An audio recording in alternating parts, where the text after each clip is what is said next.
Hi guys, welcome to Chennai IAS Academy. So TNPSC Group 2 2A prelims கான test number 5 unit 8 ல இருந்து ஒரு important 30 questions கேட்டிருந்தோம். So அதற்கான வீடியோ தான் இப்போ நீங்க பார்க்க போறீங்க. ஆன்சர்ஸோட தான் கொடுத்துருக்கோம், நல்லா பார்த்துட்டே வந்துருங்க. நான் முதல் கேள்வியை வந்து தம்ப்நெயில்ல வச்சிருப்பேன். ஸோ இந்தியாவில் பாளையக்காரர் ஆட்சி முறை தோன்றிய ஆண்டு என்ன அப்படின்னு சொல்லிட்டு, ஓகேங்களா? எந்த ஆண்டு வந்து பாளையக்காரர் ஆட்சி முறை தோன்றியது? பாளையக்காரர்னா எல்லாருக்குமே டக்குன்னு ஞாபகம் வரவர் யாரு? நமக்கு எல்லாருக்குமே தெரியும், வீரபாண்டிய கட்டபொம்மன் ஐயா அவர்கள். ஸோ எல்லாருக்குமே ஞாபகம் தெரியும். அப்போ இந்தியாவின் பாளையக்காரர்கள் ஆட்சி முறை தோன்றிய ஆண்டு வந்து பாத்தீங்கன்னா 1530. ஸோ பாளையக்கார முறை வந்து 1530களில் இருந்தே தோன்றியது. வாரங்களை சார்ந்த பிரதாபத்துறையின் ஆட்சி காலத்தில் காகதிய அரசரால் இப்பாளையக்காரர் முறை நடைமுறைப்படுத்தப்பட்டது.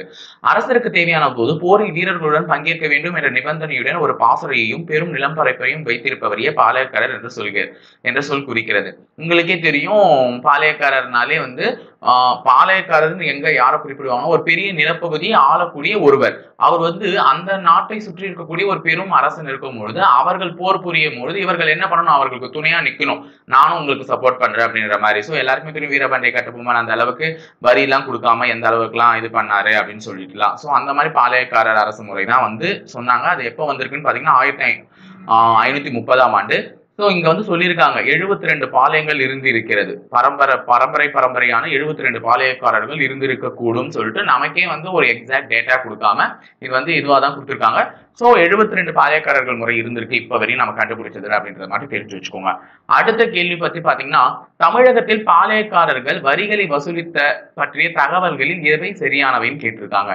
ஸோ எவை சரியானவைன்றத பாருங்க. முதல்ல என்ன கொடுத்துருக்காங்கன்னா, தாங்கள் வசூலித்த வரிப்பணத்தில் 1/3 பங்கு மதுரை நாயக்கர்களுக்கு தருகிறார்களா? இல்லை. அடுத்து 1/3 பங்கு ராணுவ செலவிற்கும் மீதியை 2/3 பங்கு சொந்த செலவிற்கும் வைத்துக் கொண்டனர்னா இவர்களது காவல் காக்கும் கடமை படிக்காவல் அல்லது அரசு காவல் அப்படின்னா இல்ல, இது மட்டும் ஃபர்ஸ்ட் தப்பு. ஓகேங்களா? ஏன்னா அவர்களுடைய இது வந்து படிக்காவல் மற்றும் அரசு காவலுக்கு மட்டும் இல்லை, நிறைய விஷயத்துக்காக பாளையக்காரர்களை பயன்படுத்தினாங்க. ஸோ அதாவது வந்து அவர்கள் வசூலித்த பணத்தை வந்து அந்த வரி பணத்தை வந்து நிறைய பேர் கொடுப்பாங்க. ஏன்னா வரி பணத்தை வசூலிக்கிறதுக்காக தான் பாளையக்காரர்களையே நியமனம் செய்தார்கள் அந்நாட்டு அரசர்கள். ஸோ பாளையக்காரர்கள்னாலே அவர்கள் வந்து வரி வசூல் தண்டல் வசூல் செய்வாங்க. ஸோ அதுல வந்து சொந்த செலவிற்கு வைத்துக் கொண்டனர். அதாவது மீதம் உள்ள வரி பணத்தில் உள்ள பங்கை அவர்கள் சொந்த செலவுக்கு வைத்துக் கொண்டனர். இந்த கூற்று மட்டுமே தவறான கூற்று. ஓகேவா? ஏன்னா அந்த வந்து அவங்க வந்து என்ன வச்சுக்கல. ஆக்சுவலா யாருமே அவங்க சொந்த செலவுக்குன்னு வச்சுக்க மாட்டாங்க. வர வரி பணம்ன்றது அரசுக்கு சேர்றது தான். எல்லாருக்குமே தெரியும், வரி பணம்னாலே அரசு அங்க சேரும். அப்ப சொந்த செலவுல வைக்கிறதுன்றது வந்து தவறான ஸ்டேட்மெண்ட். சாரிமா, இது சரியான ஸ்டேட்மெண்ட். 1, 2 வந்து சரியான ஸ்டேட்மெண்ட். ஓகேவா? அடுத்தது, நாயக்க மன்னர்களால் உருவாக்கப்பட்ட பாளையக்காரர்கள் டேஷ் தொகுதிகளாக பிரிக்கப்பட்டன அப்படின்னு கேட்டிருக்காங்க. சோ நாயக்க மன்னர்கள் தான் பாளையக்காரர்களை உருவாக்கி இருக்கிறார்கள் என்ற ஸ்டேட்மெண்ட் வந்து இதன் மூலமா வந்து ப்ரூஃப் செய்யப்படுகிறது. அப்போ நாயக்க மன்னர்களால் தான் யார் உருவாக்கப்பட்டனர்? பாளையக்காரர்கள் உருவாக்கப்பட்டனர். அவர்கள் எத்தனை தொகுதிகளாக இருந்தனர் பாத்தீங்கன்னா 2 தொகுதி. ஓகேங்களா? சோ ஆன்சர் என்னன்னு பாத்தீங்கன்னா 2 தொகுதி. என்னன்னு பாத்தீங்கன்னா, நாயக்க மன்னர்களால் உருவாக்கப்பட்ட 72 பாளையங்களுள் கிழக்கு மற்றும் மேற்கு என்ற 2 தொகுதிகளாக பிரிக்கப்பட்டிருந்த பாளையங்களையே முக்கியத்துவம் பெற்றவையாக கருதப்பட்டன. கிழக்கில் அமையப்பெற்ற பாளையங்கள் என்னென்னு சொல்லியிருக்காங்க பாரு. சாத்தூர், நாகலாபுரம், எட்டயபுரம், பாஞ்சாலங்குறிச்சி மற்றும் குளத்தூர். சோ இந்த எட்டயபுரம் பாஞ்சாலங்குறிச்சி எல்லாம் கேள்விப்படும் போது யாரெல்லாம் ஞாபகம் வருவாங்கன்னு உங்களுக்கு தெரியும். எட்டயபுரம்னா பாரதியார் ஞாபகம் வருவார், பாஞ்சாலங்குறிச்சினா தான் கட்டபொம்மன் ஞாபகம் வருவார், அதுவும் தெரியும். மேற்கில் அமையப்பெற்ற முக்கியமான பாளையங்கள் வந்து நெற்கட்டும் செவ்வல், ஊத்துமலை, தலைவன்கோட்டை, நடுவங்குறிச்சி, சிங்கப்பட்டி, சேத்தூர் ஆகியனது. அப்போ இவர்கள் வந்து 72 பாளையங்களை பிரித்திருந்தாலும் அவற்றில் பிரசித்தி பெற்ற பாளையங்களை எது சொல்றாங்கன்னு பாத்தீங்கன்னா கிழக்கு புறம் அமைந்த பாளையங்களும் மேற்கு புறம் அமைந்த பாளையங்களை மட்டும்தான் சொல்கிறார்கள். அப்ப எத்தனை தொகுதிகளாக பிரிக்கப்பட்டதுன்னா 2 தொகுதிகள். அடுத்தது, வேலு நாச்சியார் பற்றிய சரியான கூற்றுகள் எதுன்னு கேட்டிருக்காங்க. சோ வேலு நாச்சியார் பற்றிய சரியான கூற்றுகள், தமிழர்கள் வீரமங்கை எனவும் தென்னிந்தியாவின் ஜான்சிராணி எனவும் அறியப்படுகிறார். கரெக்டான ஸ்டேட்மெண்ட். அப்போ வடநாட்டுக்கு ஒரு ஜான்சிராணி, தென்னாட்டுக்கு ஒரு வேலு நாச்சியார் அந்த காலத்தில் புகழ் பெற்றவங்க அவங்க. 1730 ராமநாதபுரத்தின் அரசர் செல்லமுத்துக்கு மகளாக பிறந்தார். மகன் அப்படின்னு சொல்லிருக்காங்க, அதுவும் கரெக்ட் தான்.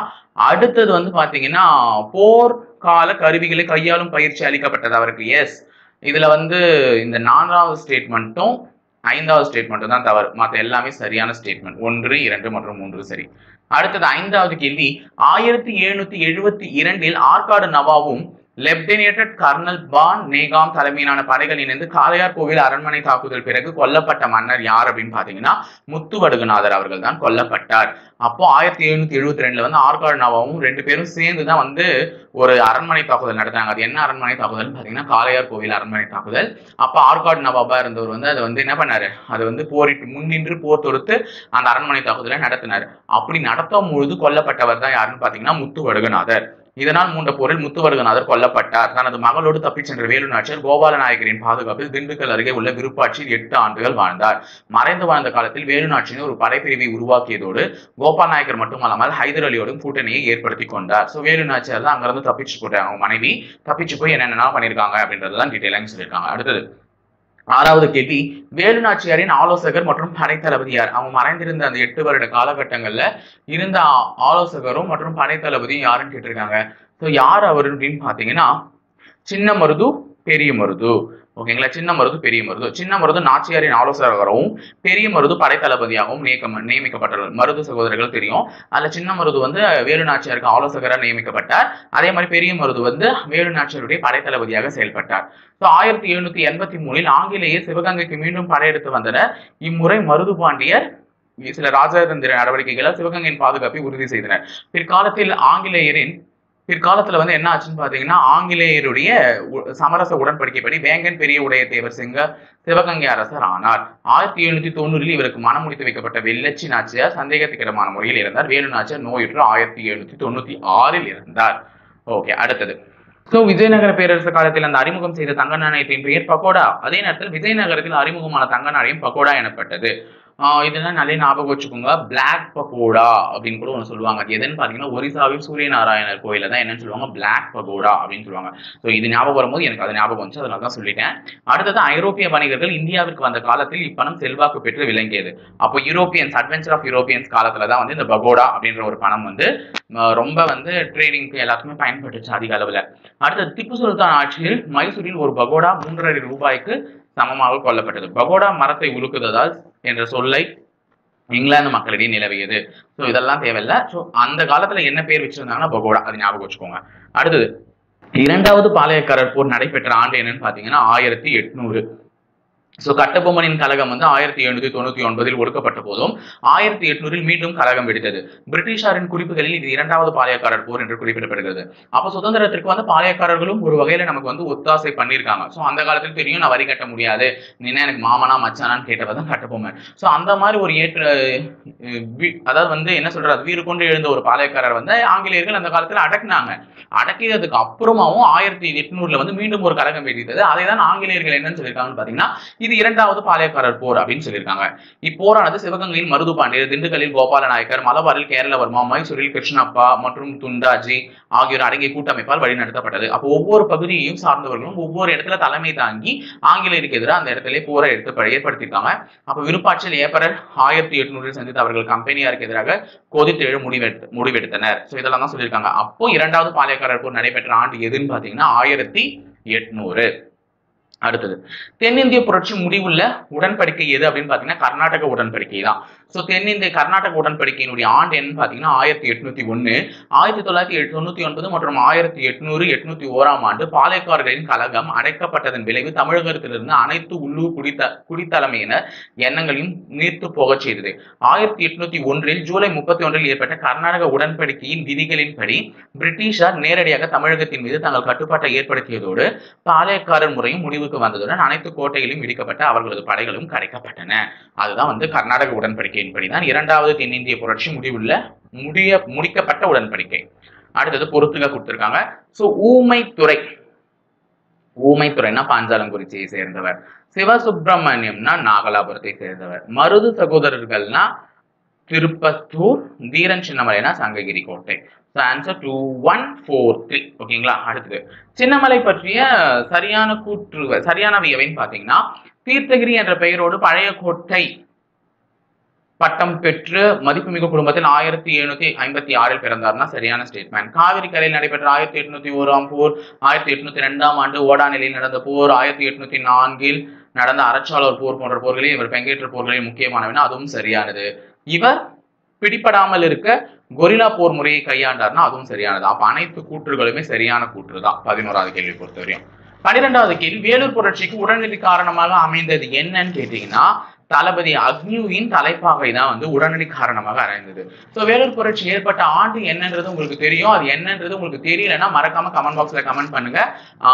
மற்றவங்களும் தெரிஞ்சுக்கிட்டோம். இது உங்களுக்கு நான் வச்சிருக்க கேள்வி. ஏன்னா நீங்க வந்து இதை எப்படி லிசன் பண்றீங்க அப்படின்றத நான் வந்து பார்க்கணும் அப்படின்னா இப்ப நம்ம கேட்கிற சின்ன சின்ன கேள்விக்கு நீங்க பதில் அளிச்சாதான் கரெக்டா இருக்கும். ஸோ வேலூர் புரட்சி வந்து எப்ப வெடிச்சது அப்படின்றத கமெண்ட் பண்ணுங்க இயர் என்னன்ட்டு. ஓகே, அடுத்தது 13வது கேள்வி, சென்னை மாகாணத்தை சேர்ந்த என்ன போயிடுச்சு, ஒரே நிமிஷங்க. 13வது கேள்விதான் பார்த்துட்டு இருந்தோம். சென்னை மாகாணத்தை சேர்ந்த நிறமுடன் வணிக வர்த்தகரின் அமைப்பு எது அப்படின்னு பாத்தீங்கன்னா சென்னை சுதேச இயக்கம். 1852 கஜுல்லு லட்சுமி நரசு சீனிவாசனார் மற்றும் அவர்களை சேர்ந்தவர்களால் நிறுவப்பட்டது. 1852 பிப்ரவரி 26 சென்னை வாசிகள் சங்கம் எனும் அமைப்பு உருவாக்கப்பட்டது. மக்களை ஒருங்கிணைத்து கம்பெனிக்கு எதிரான குறைபாடுகளை எடுத்துரைப்பதற்கு மேற்கொள்ளப்பட்ட முதல் முயற்சிகளில் இது ஒன்றாகும். இவ்வமைப்பு 1852 டிசம்பரில் சமர்ப்பித்த மனுவில் ரயத்வாரி ஜமீன்தாரி முறைகள் வேளாண் வர்க்கத்தினரை கடும் துன்பங்களுக்கு உள்ளாக்கியதாக எடுத்து சுட்டி காட்டியது. அப்போ இதெல்லாம் கூட தெரிஞ்சு வச்சுக்கோங்க. ரயத்வாரி ஜமீன்தாரி அதெல்லாம் கூட படிச்சு வச்சுக்கோங்க. சோ அதெல்லாம் வந்து வேளாண் மசோதா இப்ப எப்படி நடைமுறையில இருக்கோ அந்த மாதிரி ஒரு இது. ஸோ அதெல்லாம் வந்து விவசாயம் செய்வர்களுக்கு எதிராக அமைக்கப்பட்ட ஒரு இதுன்னு சொல்லிட்டு அப்பயே வந்து போராட்டம் தான் வெடிச்சிச்சு. ஸோ சென்னை சுதேச இயக்கம் தான் அதுக்கான ஆன்சர். அடுத்தது, சித்திரவதை ஆணையம் நிறுவ முயற்சி மேற்கொண்ட அமைப்பு என்னன்னு பாத்தீங்கன்னா அதே சென்னை சுதேச இயக்கம் தான். வருவாய்த்துறை அதிகாரிகளால் விவசாயிகள் சித்திரவதைப்படுவதற்கு எதிராக இவ்வமைப்பு நடத்திய போராட்டம் முக்கியமான பங்களிப்பாகும் அப்படின்னு சொல்லியிருக்காங்க. ஸோ டார்ச்சர் கமிஷன் அப்படின்னு சொல்லிட்டு அந்த சித்திரவதை ஆணையத்தை வந்து நிறுவ முயற்சி செய்த அமைப்பு வந்து சென்னை சுதேச சங்கம் தான். அடுத்தது பொறுத்துக, தி இந்து கரெக்டா இங்க பொறுத்திருக்காங்க பாருங்க விளக்கம். தி இந்து வந்து 1878, சுதேசமித்ரன் 1894, பாலபாரதம் 1907, இளம் இந்தியா 1894. ஸோ நல்லா ஞாபகம் வச்சு ஒழுங்கா பண்ணுங்க. ஏன்னா கரெக்டா கொடுத்துருக்காங்க. ஓகேவா, அதனால வந்து நல்லா பண்ணணும். இது வந்து 2 வந்திருக்கும் இந்த ஆன்சர்ல. ஓகேவா, 4213 இந்த இடத்துல 2 வந்திருக்கணும். அது தப்பு பண்ணிருக்காங்க, 2 முறை அடிச்சுட்டு இருக்காங்க. 4213. சரி, ஓகே, எல்லாத்தையுமே கரெக்டா ஞாபகம் வச்சுக்கோங்க, ஈஸியா இருக்கும். ஓகேவா கைஸ், அடுத்தது சரியான கூற்றை தேர்வு செய்க.